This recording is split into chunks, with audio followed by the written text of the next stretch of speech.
My mission from a system was to redeem the obsessive supporting character. Teach her to love herself, marry her, and for her sake, stay in this world. And I did, until the man she'd always been obsessed with came back to town. That's when she started sneaking out in the middle of the night, returning with the reek of cheap booze clinging to her clothes. I only asked a simple question, my voice laced with concern. Her patience snapped. You're here to be by my side, that's it.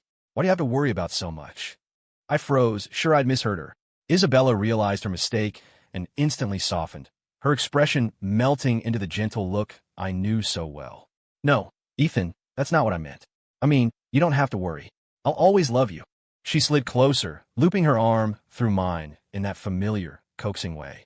But this time, the scent of stale smoke and alcohol was mixed with a sharp, distinctly male cologne that assaulted my senses.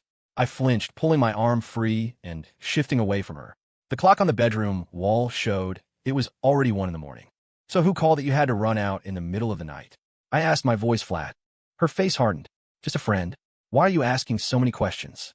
If you're going to be like this, I'll just sleep in the guest room. She yanked open the bedroom door, pausing on the threshold to look back at me. After all this time, I can't believe you don't trust me. That you don't trust us. Ethan, I'm so disappointed in you. You've changed. She shut the door, leaving me alone on the edge of the bed. Had I changed? Or had she? We'd been together for so long. Maybe I shouldn't be so suspicious. Maybe it really was just a friend. I knew she was a Vance, an heiress with a wide circle of friends, many of whom loved to party. She'd mostly cut them off after we got together. After the first few times I'd had to pick her up from some club, my brow furrowed as I cleaned her up. She saw how much I hated the smell and promised she'd stop going. It had been years. Maybe she just forgot. I knew I was just lying to myself, but I wanted to wait, to give her the benefit of the doubt. What if I was just overthinking it? But before I could even lie down, I heard a noise from the front of the house. Isabella on the phone. You lost your key card? Fine, I'm coming right now. Just wait there. Her voice was rushed, and then I heard the front door slam. I rubbed my temples, a wave of exhaustion washing over me. That was the second time she'd left tonight. I lay down and squeezed my eyes shut, forcing myself not to think. But my mind was painfully alert, and a moment later, I heard the front door open and close again, more softly this time. My heart skipped a beat. Keep it down, Isabella whispered. Don't wake Ethan. You haven't showered, and he hates the smell of smoke and booze. He'll kick you out if he wakes up. It was her, and she wasn't alone. This is kind of thrilling, isn't it? A man's voice teased, like we're having an affair. The wife sneaking her lover in while the husband's fast asleep. I ignored the implication, focusing on the voice. It was horribly familiar. Caleb Winters. Of course, the story's original leading man. He was back. Isabella giggled, a shy, flirtatious sound as she bantered with him. So she knew I hated the smell, knew no husband would be happy to find his wife bringing another man home in the dead of night. And yet, she brought Caleb back, reeking of the club. The warmth in my chest turned to ice. I heard their muffled footsteps approaching the guest room down the hall. Hey, you can't go in there, Caleb protested playfully. That's where I'm staying. So, you're not sleeping in the master bedroom? Not after you got me smelling like this. It's your fault. Fine, you can take the couch. Just be gone by morning. I'll start looking for an apartment for you tomorrow. You're not going to let me warm up your bed? That's a little cold, isn't it? You used to beg me, practically crawling all over me. Caleb's voice was slick with contempt, devoid of any respect. But now that Chloe doesn't want me, I guess you finally got what you wanted. Come on, let's go. There was a sound of a half-hearted struggle, and then the guest room door clicked shut. My stomach churned. In the book, Isabella Vance had been pathetically in love with Caleb Winters, a complete doormat he could walk all over. She was a glamorous, beautiful heiress who should have had her own pride. I had worked so hard to show her what a relationship of equals felt like, to give her back her dignity.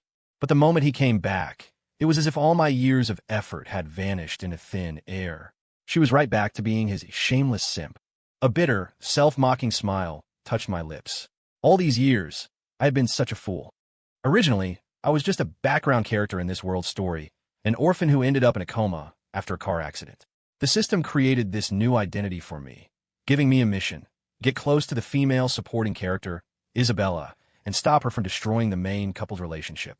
Once the mission was complete, I could return to my original body and wake up. I'd visited the hospital once. I saw my own body lying there, tubes and wires everywhere, sustained by machines. The visits were few and far between, and the hospital bills were being paid directly from my bank account. I thought staying here with Isabella would be better. At least I loved her, and I believed she loved me. I wouldn't be alone anymore. So, when the mission was declared a success, I chose to stay. The system warned me against it again and again, but I didn't listen. Eventually, it detached and left this world. Isabella and I were together for years. We never went public with our relationship because of my manufactured identity, but we were happy. She ran a successful entertainment company, and I was an award-winning songwriter, frequently writing hits for her artists. She wasn't supposed to be the person she was in the book. I tried to console myself. Maybe she just pitted Caleb. After all, she'd loved him for so long. Now he was back, down on his luck, and her residual feelings were making her feel sorry for him. Maybe it was just like she said, a friend. Maybe it would blow over. I woke up early, planning to confront them, to just get it all out in the open. But as my hand touched the bedroom doorknob, I heard hushed movements in the hallway. Go. Hurry up before he finds out. Finds out what? That we have this ambiguous, shady thing going on. Oh, stop it, she giggled. Just go. We have things to do later. My hand dropped. The disappointment was absolute. If they were just friends, why all this secrecy? Why act like a pair of thieves? This had to end. Separation was the only way. I got dressed, preparing to leave for a business meeting. When it was over, I would tell her I wanted a divorce. Dragging this out any longer would be torture for her and humiliating for me. I arrived at the high-rise that housed Vance Entertainment. My meeting was with a star agent looking for songs for a new artist they were pushing. I was headed to one of the practice rooms to see what this new talent had to offer. As I looked up, I saw Isabella, arm in arm with Caleb Winters, laughing as they walked into the building and disappeared into an elevator. I had a collaboration with her company, and here she was flirting with another man and bringing him into the office. Mr. Shaw, over here, an assistant called, waving me over from the entrance. I swallowed the bitter taste in my mouth and walked toward him. The agent led us to the practice room. He glanced through the glass panel on the door, and a flicker of surprise crossed his face, quickly replaced by a professional smile. Mr. Shaw, it seems our CEO is taking a personal interest in this collaboration. She's here herself. An awful thought sparked in my mind. A second later, the agent pushed the door open, and two familiar figures stood before me. The agent bowed his head slightly. Ms. Vance, what a pleasant surprise. I'd like to introduce you to the hitmaker we were so excited to bring on board, Mr. Ethan Shaw. I didn't get a chance to tell you he was confirmed. A buzzing filled my ears, drowning out his words. All I could process was the reality in front of me. Caleb was the new artist, and Isabella, the CEO, was here personally to champion him. I dug my nails into my palm, forcing myself to stay calm. Isabella's eyes widened in shock for a split second before she schooled her features into a mask of professional indifference, pretending she didn't know me. Caleb, on the other hand, shed the arrogant disdain he usually showed Isabella and smiled, his voice dripping with smug satisfaction. Bella and I go way back. She's the one who sponsored my scholarship to Juilliard. We kept in touch the whole time I was in New York. He didn't recognize me, but he knew I was the songwriter they were trying to hire. He turned to me. Bella kept me updated on the music scene here. Before I even moved back, she had an agent and a contract ready for me. He was laying it on thick, showing off how important he was to the boss, hoping to impress me into the deal. But the more he talked, the wider my smile grew. Isabella shot me a nervous glance and tugged on his arm. Okay, that's enough. We're here to talk business. Let's not get sidetracked. The agent chuckled, trying to lighten the mood. Well, it's clear, Ms. Vance and Caleb are very close. So, this collaboration, Mr. Shaw, what do you think? I just smiled. Oh, very close. He's certainly latched onto the ultimate meal ticket. You don't see that every day. A truly rare kind of artist. Caleb's eyes narrowed, a new edge to his voice. Are you jealous, Mr. Shaw, that I have a benefactor and you don't? An opportunity like this is rare. We've been friends for years. It's only natural you wouldn't have the same connection. The agent's face fell. He wanted to shut Caleb up, but didn't dare with Isabella right there. He just shot him a warning glare. Caleb was used to being coddled by Isabella, so my slight provocation was enough to make him lose his cool. I laughed. You're right, I don't have one. My mountain is currently being used as a stepladder for someone else. My gaze was fixed on Isabella. She panicked, gripping Caleb's arm tighter. Stop it, you're getting off topic. Let's get back to the project. The agent, realizing something was deeply wrong, glanced between us. Everyone in the room was sharp enough to read the situation. The atmosphere shifted, filled with knowing, sidelong glances. Isabella's face flushed with humiliation. She tried to leave, but Caleb held her back. I scoffed and turned to walk out. I just admire his talent, she called after me. That's all it is. I didn't look back, just gave a dismissive wave. Whatever. Find him a songwriter who can appreciate his talent. I'm out. I felt like a complete joke. I had actually tried to make excuses for her. This wasn't pity. She had been fawning over Caleb all along, even when our own relationship was supposedly at its best. She never cut him off. I started to wonder if our love had ever been real at all. I caught my reflection in a glass panel on the way out. My face was a wreck. I was smiling, but it looked more tragic than crying. The practice rooms were only a few floors up. I pushed open the door to the fire escape and started taking the stairs down. Behind me, I heard frantic footsteps. Ethan, wait. Isabella, running to catch up. I glanced down at her stilettos. She was really putting in the effort for Caleb, chasing me this far in those things. I stopped and turned to face her. She clutched the railing, panting. Don't misunderstand. There's really nothing between me and Caleb. We're just friends from before. I held up a hand to stop her. It's fine. You don't need to explain anything to me. It's pointless. Your actions have already told me everything I need to know. A sneer came from the doorway at the top of the stairs. The great hitmaker, Caleb drawled, his expression dripping with contempt. Can't even hold onto his own woman. But I guess I can't blame you. When Isabella was chasing me around like a pathetic little simp, you were probably still a nobody in some forgotten corner of the world. The words were like a slap. I instinctively looked at Isabella's face, expecting to see shame or anger. But she wasn't humiliated. Instead, a faint blush crept up her ears. She was flustered, shy. A laugh escaped my lips, hollow and dead. You're right, I said. Someone like that. She's all yours. I looked back at Isabella. 7 o'clock tonight. I'll be waiting at home to talk about the divorce. She froze, her face a mask of disbelief as the blush drained away. What did you say? She'd heard me. She just couldn't believe it. I didn't want to say another word. I turned and left. I had my lawyer draw up the divorce papers. That evening, I sat in the living room and waited. The only thing that came was her phone call. I'm not getting a divorce, she said, her voice firm. I already told you. There's nothing going on with him. We're just friends. Stop being so paranoid.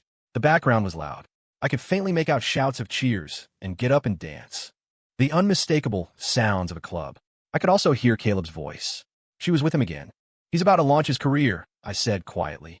Being seen at a club right now probably isn't the best look. I'll handle it, she said dismissively. You don't need to worry about that. All you need to do is write his songs. Not happening. I hung up, my voice cold. I had already turned down the project that morning. And still, she was trying to push me into it for his sake, completely ignoring my feelings. In the end, she would always choose him. I felt nothing but a bone-deep weariness. I collapsed onto the bed and drifted into a restless, heavy sleep. The next morning, my phone rang. It was my assistant. Mr. Shaw, that collaboration. Are you really not going to do it? He asked, hesitant. No, he seemed to let out a sigh of relief. That's good. I was just afraid that. He stopped abruptly. Afraid of what? A full night's sleep had done nothing for me. My head was pounding, my face felt hot. Just say it. He seemed to make up his mind. I'll send it to you. You should see for yourself. He hung up quickly. A second later, a photo appeared on my screen. It was almost noon when Isabella finally came home, smelling like a brewery. I gave you all night to reflect, she said, her tone condescending. So, have you come to your senses yet? She actually thought ghosting me was giving me time to think. I pressed my hand to my aching forehead, managing a weak, pained smile. I want a divorce.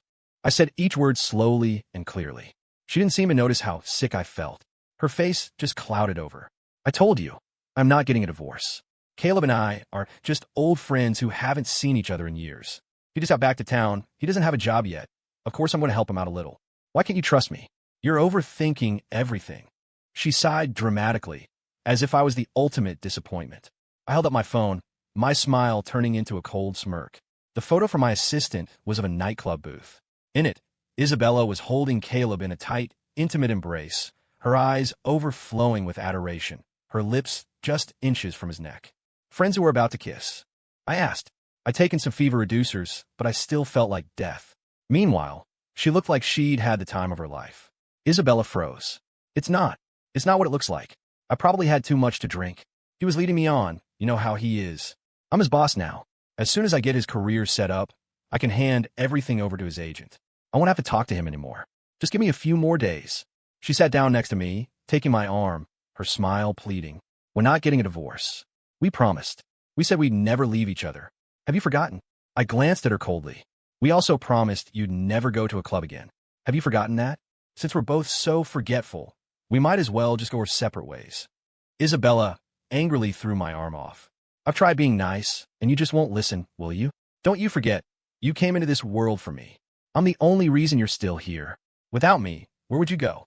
A confident, cruel smile spread across her face. You only have me in this world, Ethan. You can only stay by my side, so you're just going to have to stay put. I watched her face. She was perfectly calm. I knew, with chilling certainty, that she meant every word. A cold dread crept up my spine. I had no idea this was how she saw me. The truth, ripped open and exposed, felt like a giant hand squeezing my heart, making it hard to breathe. But she was wrong about one thing. I wasn't trapped here. I never told her that I was originally from this world. That if the consciousness in this body was subjected to a powerful shock, my own consciousness could gradually transfer back to my original comatose body, and I would wake up. This body would then die, becoming an empty shell.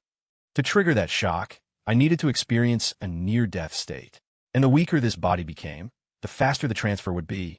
As my consciousness moved, so would my memories. While I was still lucid, I quietly transferred all my assets to my original self's bank accounts. I wasn't about to let all my hard work go to waste.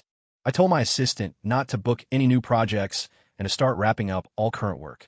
He looked bewildered. Mr. Shaw, are you retiring? I thought for a moment, then nodded. Something like that. You should start looking for a new position. Once everything here is settled, you'll be free to go. He looked sad. There's no better boss than you. I just smiled. He was a good assistant, and I'd make sure he was well compensated, but all good things come to an end. With everything arranged, I started thinking about how to get close to death without actually dying. I couldn't die outright. A transfer that fast would shatter my consciousness. So, I put on a thin t-shirt and wandered out into the crisp autumn night. Maybe I could catch a cold, get a high fever. It was a start.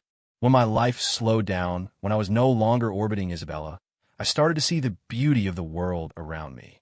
Leaves swirled to the ground. Old brick apartment buildings and quiet alleyways seemed to hold the weight of history. I didn't know where I was going, but this city suddenly felt small. Small enough that no matter where I went, I ran into Isabella and the man she adored, Caleb Winters. They were in a dimly lit alley, talking about something. They stood close, the air between them thick with unspoken things. I didn't want to interrupt. Isabella had said she would handle the situation with Caleb and stop contacting him, but what could she possibly be handling in a dark alley? A gust of wind blew past. I turned to leave, but out of the corner of my eye, I saw a planter on a second-story windowsill wobbling precariously. I was about to shout for them to move when another, stronger gust swept through. The planter tipped and fell. In that split second, instinct took over. I lunged forward and shoved Isabella out of the way. Thud. All I heard was a dull, heavy impact. I really am a good person. I woke up to a throbbing, dull pain in my forehead. The sharp, antiseptic smell of a hospital filled my nose. I stared blankly at the ceiling tiles. I was in a hospital. Why was I in a hospital? Ethan, you're finally awake. Are you hurting anywhere else? Isabella burst through the door, rushing to my bedside. What are you doing here? I asked, confused. Wait, why am I here? I tried to touch the wound on my forehead, but only felt the rough texture of gauze. What happened to my head? She hesitated. You don't remember? Remember what? You saved me last night. A flower pot fell and hit you on the head. Her explanation was vague, just a rough outline. I was even more confused. What did I save you? And how did I get hit by a flower pot? Isabella stared at me, a strange look on her face. You don't remember anything? You don't remember saving me? I stared back at her, just as baffled. Why would I save you? And besides, we haven't seen each other in ages, right? You've been busy with your new artist, and I've been home alone. How could I have saved you? Her face flushed with anger, as if I'd hit a nerve. Do you have to be so sarcastic? I told you, there's nothing going on with him. Your jealousy has to have a limit, and now you're pretending to have amnesia? Is saving me that unbearable for you? You have to deny it. I had a faint, fuzzy memory of pushing someone, but who it was or where we were I couldn't recall at all. A flicker of joy went through me. The consciousness transfer had begun. My lips were cracked and dry, my throat burning from thirst. I tried to sit up, but had no strength. Looking at Isabella's furious face, I figured she wouldn't be getting me any water. The discomfort made it hard to speak, so I said nothing. My silence, however, was something she took as defiance. She continued her tirade, accusing and blaming me. I just watched her quietly. I thought I would feel devastated, but I didn't. There was only a faint sting of being misunderstood. Her voice eventually trailed off, perhaps realizing I wasn't faking it. A flicker of panic crossed her eyes. Just then, a doctor came in to do his rounds. She grabbed his arm frantically. He says he doesn't remember how he got hurt. He has amnesia. Is that possible? The doctor looked me over, his eyes landing on my chapped lips. He frowned. How are you taking care of this patient? He's clearly dehydrated. Can't you see he can barely speak? Get him some water now. Isabella fell silent, her face red with embarrassment. She brought a cup of water over and helped me sit up. There's no bleeding in the brain, the doctor explained. The memory loss is likely psychological, triggered by a recent shock or emotional distress. If he can resolve the underlying issue, his memory should return. Isabella nodded eagerly, clinging to his every word. She started pacing the room, muttering to herself, trying to pinpoint what could have shocked me. He saw me with Caleb, and it broke his heart. The things I said to him were too harsh. Caleb provoked him. It was none of those things. It was the impact, the feeling of near death that had triggered the transfer of my consciousness. That's why I'd forgotten the event that started all. Isabella took me home from the hospital. She seemed to be in a good mood, turning to look at me while we waited at a red light. I've completely handed Caleb over to his agent. From now on, he and I won't have any contact. You can relax. She paused, then added, and Caleb's one that got away is back in town. He won't be coming around looking for me anyway. Oh, the main female lead was back. Caleb was off chasing her now. I didn't say anything, but Isabella's spirits were high, and she chattered on. I used to find this side of her charming. Now it was just noise. The man she was obsessed with didn't want her anymore. So why was she so thrilled? I didn't get it. I leaned my head against the window and closed my eyes, feigning sleep, hoping she'd take the hint. She fell silent. I let out a quiet sigh of relief. The world was peaceful again. When we got home, Isabella's excitement seemed to reach its peak. She pushed open the door and looked at me expectantly, her eyes a mix of nervousness and shyness. I looked past her, confused. The coffee table was covered in roses arranged in the shape of a heart. Beyond that, on the dining table, a single rose stood in an elegant vase, flanked by 2 tall candles. 2 place settings, each with a perfectly cooked steak and a glass of red wine. It was the picture of romance. Thank you for celebrating me getting out of the hospital, I said, genuinely appreciative. The hopeful look on her face froze, then quickly melted back into a smile. It's not for that. Well, I guess you could say that's part of it. Her words were confusing. I didn't understand. Huh? If it's not for my discharge, then what is it? She gave me a playful, coy look. Oh, stop pretending. Even if you didn't get me a gift because you were in the hospital, I wouldn't blame you. I got you something. I counted the days in my head. It wasn't Valentine's Day, it wasn't my birthday, and it wasn't any other holiday I could think of. As I tried to figure it out, her expression slowly hardened. You really don't remember? I sighed. Please stop with the guessing games. I honestly have no idea. Her face fell. It's our wedding anniversary. How could you forget? Is it a side effect of getting hit? Did you lose this memory too? She shook her head, her eyes welling up. No, it's impossible. You couldn't have forgotten this. You would never forget. You always cared so much. The doctor said you wouldn't forget the important things. I took a step back. She was starting to scare me. Say something. You haven't forgotten. You're lying to me. How could our anniversary not be important? She grabbed my shoulders and started shaking me. I stayed silent, letting her. The injury had accelerated the transfer. I really had forgotten. Isabella couldn't accept it.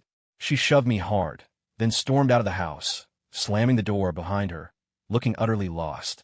Later that night, Caleb returned, propping up a drunken Isabella. He casually tossed her onto the sofa and smirked. I had no idea she still had me as her emergency contact. Otherwise, the bartender wouldn't have called me to pick her up. He feigned annoyance. I don't even like her, but she just won't stop clinging.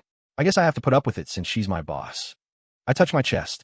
My heart should have been aching, filled with sorrow, but I felt nothing, not a single ripple. I looked up at him. Oh, my calm seemed to provoke him. He sneered. What's with the act? She's my simp, and you're her simp. You must be dying inside, right? You can tell me. I'll try to keep my distance from her if it helps. I shook my head. No need. And for the record, I'm not a simp. I would never throw away my self-respect for someone I love. I glanced outside. The weather was turning colder, the nights even more so. I even found it in me to be polite. Why don't you stay the night? In the guest room. You've stayed there before. He stared at me, dumbfounded. You knew I was here before. I did, I said calmly. It was strange.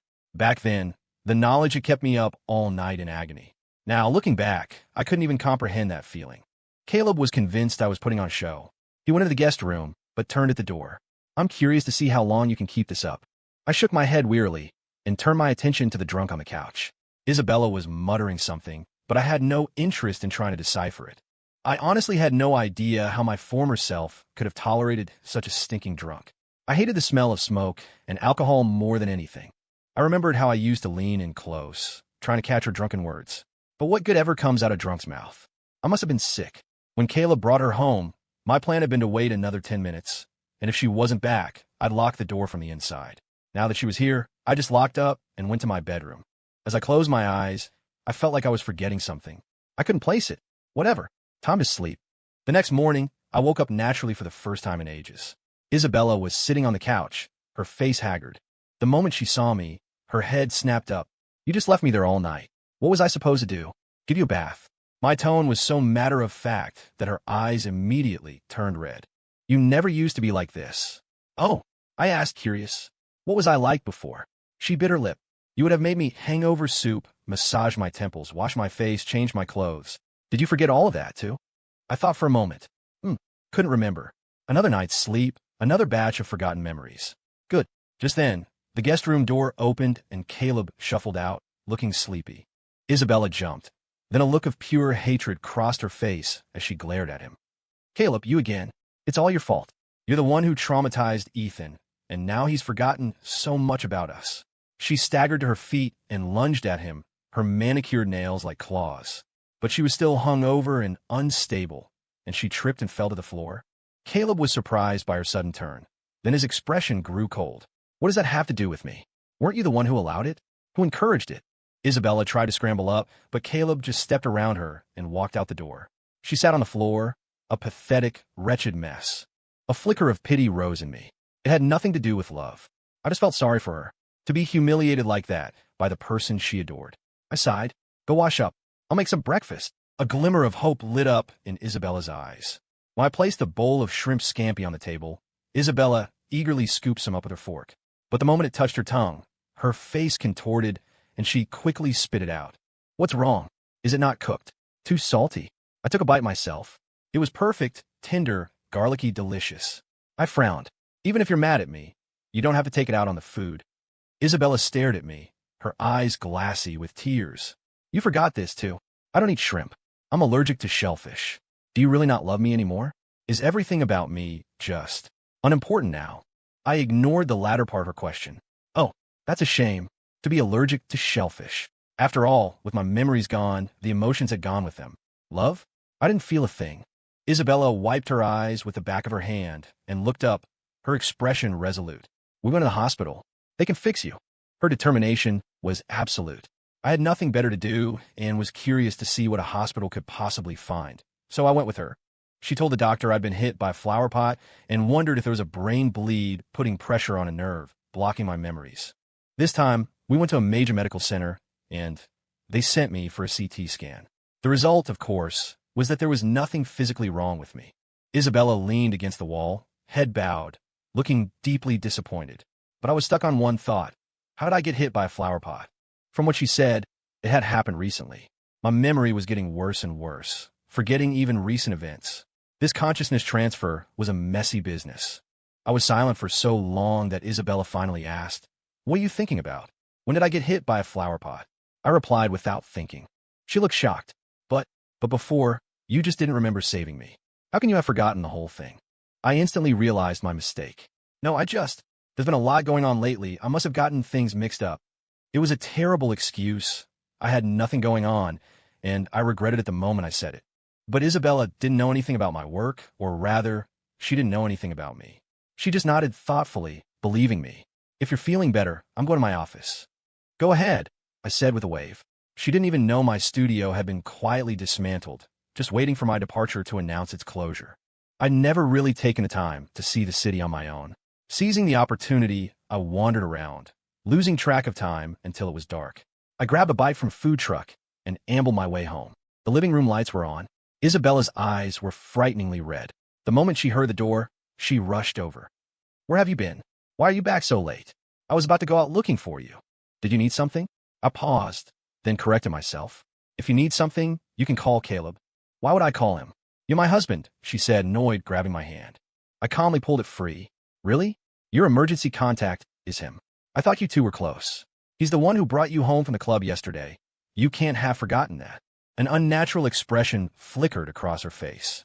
That was set up a long time ago as a joke. I forgot to change it. I'll change it right now, to you. I stopped her as she reached for her phone. Don't. If something really happens, don't bother me. That was too harsh. I softened my tone. I mean, what if you can't reach me? I wouldn't want to hold you up. Isabella seemed not to care what I said. She threw her arms around me, holding me tight. You know, I missed you. I thought about you all day. I love you. Caleb, that's all in the past. You've forgotten the past, so I'll forget it too. We can start over, okay? You can't just decide to forget memories. Stop kidding yourself. It's pointless. I tried to push her away, but couldn't. When she was unhinged, she was surprisingly strong. Her voice was almost a sob. Don't be like this, Ethan. I really don't love him. I love you. After all these years, don't you believe me? I'll never talk to him again. I shook my head. There's no need. It doesn't matter what you two do. You don't have to consider me. I just didn't care. Isabella sniffled. I instinctively shoved her away. Sure enough, tears were streaming down her face. Good thing they didn't get on me. My look of disgust must have been too obvious, because Isabella looked even more wounded. How did it come to this? Impossible. Impossible. Give me back my Ethan. Ethan. Her face was a mess of tears and snot. I felt a little sick and quickly backed away. She wiped her face. Don't worry. I will fix you. Just wait. She rushed out of the house into the middle of the night. I had no idea what she was planning. With so much forgotten lately, I went to the study and pulled a journal from a drawer. Lying on top of it was the divorce agreement. I smacked my forehead. How could I have forgotten about this? Before bed, I placed the divorce papers on a nightstand and tucked the journal under my pillow. The next morning, I opened my eyes to find Isabella crouched by the bed, staring at me with an unnerving intensity. The doctor said you lost your memory because of a shock, she said. So if I get rid of the source of the shock, you'll get better. I thought she was going to get rid of herself. Instead, she waved a hand, and two large bodyguards dragged a struggling Caleb Winters into the room. Caleb's face was red with rage. Isabella, what the hell are you doing? Are you insane? How dare you do this to me? She ignored him, walked up, and slapped him hard across the face twice. Crack, crack. Caleb's head snapped to the side, a red handprint blooming on his cheek. He worked his jaw, then let out a bitter laugh. So this is your new kink? Playing rough with me in front of another guy? I never knew you loved me this obsessively. He was deliberately provoking her, refusing to accept that she'd moved on. But reality was about to teach him a lesson. Isabella kicked him viciously, a ferocity I'd never seen in her before. She grabbed his collar. Say it. Say there's nothing between us, that I'm just your boss. Caleb clamped his mouth shut, glaring at me with pure hatred. I had no interest in watching this soap opera. My gaze shifted and caught the corner of my journal peeking out from under the pillow, next to the papers on the nightstand. I pulled out the journal and clutched it to my chest, then casually handed the divorce agreement to Isabella. Stop the drama. Just sign this. Then you can do whatever you want. When she saw what it was, she started to tremble. No, I won't sign it. She violently swatted it away. I stumbled back, caught off guard, and the journal fell to the floor. It landed, of all things, open to the last page I'd written, the one where I detailed what Caleb had said the night she came home drunk. Her eyes darted to it. She snatched it up, read it, and her face twisted in rage. She turned on Caleb and began slapping him again, relentlessly. It's all your fault. You and your stupid mouth. You're the reason Ethan lost his memory. With every accusation, she struck him again. Caleb stopped laughing, his eyes turning cold.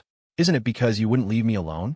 I told you I don't love you, but you kept clinging to me like a stray dog. This is all on you. You deserve this. Isabella's face went pale. She stumbled back, her hand trembling, unable to lift it again. She turned to her bodyguards. Beat him. The scene turned violent and bloody. I wanted to tell her to stop, but she looked at me with an expectant, pleading expression, as if seeking praise. See? No one would have their own lover beaten like this. Do you believe me now? A madwoman. Caleb was on the floor, beaten, but his mouth was still running. You think she really loves you? She's just pissed that you're not licking her boots anymore. It's her wounded pride. She's using me to get a reaction out of you, the idiot. Ha. You don't love her anymore, so you don't give a damn about me. Isabella moved to strike him again, but I caught her hand. That's enough. He's right. Seeing you with him doesn't make me sad, and seeing you beat him doesn't make me happy. My memory loss has nothing to do with you two. Let go. Isabella clapped her hands over her ears, shaking her head frantically. No. That's not true. You love me, she shrieked, then ran out of the room like a mad thing. In that state, she wasn't signing anything. I sighed and picked up the divorce papers, saving them for another time. My assistant called, his voice buzzing with excitement. Mr. Shaw, did you see the headlines? All this dirt on Caleb Winters just got leaked. The label dropped him and is even suing him. His career is over before it even started. He's finished. I figured it was Isabella's handiwork. A nobody rookie wouldn't make national news like that without a powerful push. But it didn't matter to me anymore. I could feel the memory loss accelerating. At any moment, I could just... Isabella wouldn't give up. She dragged me all over the city, trying to retrace the steps of our relationship. I just treated it as a sightseeing tour. We ended up at a park. She pointed to a large fountain. This is where you proposed to me. She was lost in the memory, a blissful, nostalgic smile on her face. I followed her gaze. A young couple was surrounded by a crowd. It looked like the man was proposing. Chloe Hayes, I love you. Will you marry me? The man's voice boomed across the park. The crowd cheered. I heard the woman shout back, Ryan Miller, yes, I will. In my peripheral vision, I saw a familiar figure lurking behind a tree. Isabella's expression soured, and when she followed my gaze, her face turned black. It was Caleb. I understood immediately. The woman being proposed to was Chloe, the main female lead from the original story. She already had a boyfriend, and now, not long after returning to the country, she was getting married. No wonder Caleb had been so bitter and sarcastic with me. The love of his life had found someone else. Caleb noticed us. He started to turn away, but Isabella dragged me over to him. Well, look who's getting married. And look at you like a kicked puppy. So pathetic. Who's the real dog now, huh? She deliberately linked her arm with mine, leaning against me in a picture of feigned happiness. Caleb's face was a stony mask. Your acting is terrible. Being called out didn't faze her. She dropped my arm and eyed him scornfully. At least it's better than your reality. You have nothing. You will never have a chance with her. She smiled, triumphant. Caleb's jaw tightened, his fists clenched. This is your fault. He suddenly lunged, his hands closing around Isabella's throat. If my love is gone, then you can die with it. Isabella struggled, her eyes pleading with me. Help! Me! As my consciousness faded, my body grew weaker. The man was crazed and strong. Fighting him head-on would be pointless. And besides, when it came to these two, I felt a strange detachment. If they killed each other, what did it have to do with me? I watched with cold eyes, but my conscience hadn't completely eroded. I calmly pulled out my phone and dialed 911. Isabella's expression turned from struggle to despair as her strength gave out. The proposal crowd erupted in a final cheer as they enveloped the happy couple, moving off into the distance. I sighed. On such a happy day, these two shouldn't be allowed to stain it with their ugliness. I threw a hard punch. Caleb, caught by surprise, loosened his grip. Isabella, saved, gasped for air, clutching her throat. I knew it. You still love me. I shook my head. I just didn't want to ruin the mood. I gestured toward the distant, happy crowd. The light in her eyes died, replaced by a smile that was uglier than a sob. Ethan, you're just as much of a simp as she is. Caleb's voice was a low, menacing growl. She treats you like dirt, and you still protect her. You should have let me kill her. Get out of my way. I won't touch you. Police sirens wailed in the distance, getting closer. Caleb panicked. He tried to run, but the police were faster, grabbing him. His face contorted in a mask of rage. Let me go. I'm going to kill her. We'll die together. Isabella hid behind me, brazenly making a face at him. But in the next instant, Caleb wrenched one arm free. He pulled a small knife from his pocket and lunged. Isabella instinctively stumbled backward. Caleb couldn't reach her. His blade turned and came for me instead. Isabella screamed. Ethan, move. Caleb, you psycho. I hope you rot in hell. Caleb was quickly subdued again, this time in handcuffs, with no chance of escape. I fell, straight as a board, to the ground. Sir, your invitation, please. I handed the card to the attendant. The gilded invitation read Julian Croft, with a line of smaller text underneath.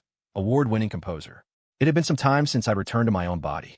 I'd spent months in recovery, and now I was getting back to my old life. An acquaintance approached me. Julian, good to see you. You look well, fully recovered. Does this mean you're making a comeback? I smiled and nodded. Thank you for asking. That's the plan. But the consciousness transfer had left gaps in my memory. Since waking up, I'd felt an emotional void, and my compositions were missing something. This industry party seemed like a good place to find inspiration. It was always rife with gossip. Guests mingled in small groups, their conversations drifting into my hearing. I picked up a glass of champagne and stood nearby, listening. Did you guys hear? Isabella Vance was secretly married this whole time. That's old news. That's not the point. The point is who her husband was. It was Ethan Shaw, and he was murdered by Caleb Winters trying to save her. Caleb Winters? Yeah, that pretty boy scholarship kid from USC she used to chase after. A filthy rich Vance heiress, debasing herself for a guy who wouldn't give her the time of day. After Ethan died, Isabella completely lost it, neglected her company, just sits at home all day clutching his ashes. When he was alive, she was chasing another man. Now that he's dead, she's playing the devoted widow. I found a story fascinating. An heiress is an heiress, I suppose, with a flair for the dramatic. Isabella Vance. A sharp pain lanced through my brain. A flood of memories rushed in. So, the transfer came with a delay. The memories played out in my mind, and with them came the echo of emotions. When it was over, I let out a long, slow breath. The emotional void was filled. I felt whole again, but the deep, consuming love was gone, completely vanished. From what they were saying, Isabella's mental state was now so unstable that the Vance family was considering sending her to a private treatment facility. As for Caleb Winters, he was convicted of murder and sentenced to death. The main characters of that story, the male lead and the female supporting character, had both met miserable ends. Only the original heroine had found her true love. It turned out that a love story without a villain to mess things up couldn't survive on its own. Inspiration struck. I went straight home and composed through the night. At the concert for the new song, I sat in the front row. The singer looked familiar. When Chloe Hayes rushed onto the stage to give him a bouquet of flowers, I recognized him. It was Ryan Miller, the man she'd married. What a coincidence. The audience started chanting my name. Julian Croft. Julian Croft. A spotlight hit me. I stood and acknowledged the crowd with a small bow. After the show, I was unexpectedly stopped on my way out. It was Isabella. Her hair was stringy, her frame skeletal. She looked terrible, but her eyes were bright, alight with a desperate, grasping hope. "Is it you, Ethan?" she asked, her voice a hushed, trembling whisper. I offered a polite, professional smile. "Ma'am, I think you have me mistaken for someone else." "I'm not mistaken. It is you, Ethan." You smiled at me just like that the first time we met. So polite, so gentle, but distant. Ethan was a songwriter. Julian Croft is a songwriter.